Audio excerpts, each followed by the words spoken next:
Hi all. இந்த ஆண்டு அதாவது 2024ஆம் ஆண்டின் இரண்டாவது மற்றும் கடைசி சூரிய கிரகணம் எப்பொழுது, எந்த நேரம் தொடங்கி எந்த நேரம் முடிவடையும், எந்தெந்த பகுதிகளில் காண முடியும் என்பதை வீடியோவில் பார்க்கலாம்.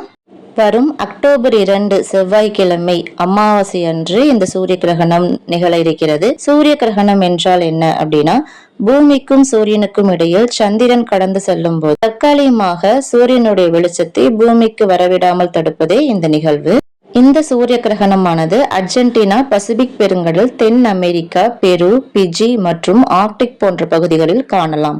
சில இடங்களில் நெருப்பு வளையத்தின் காட்சியையும் காணலாம். இந்தியாவில் காண முடியுமா என்றால் இந்தியாவில் காண முடியாது. ஏனென்றால் இரவு 9:13 தொடங்கி அதிகாலை 3:17 மணிக்கு முடிவடைகிறது. இதனால் இந்த சூரிய கிரகணத்தை இந்தியாவில் காண இயலாது. இந்த நியூஸ் மற்றவங்களுக்கும் யூஸ்ஃபுல்லாக இருக்கணும்னா ஷேர் பண்ணுங்கள். சப்ஸ்கிரைப் பண்ணாதீங்க. சப்ஸ்கிரைப் பண்ணிவிட்டு நோட்டிஃபிகேஷன் பெல் ஐக்கான் ப்ரெஸ் பண்ணுங்கள்.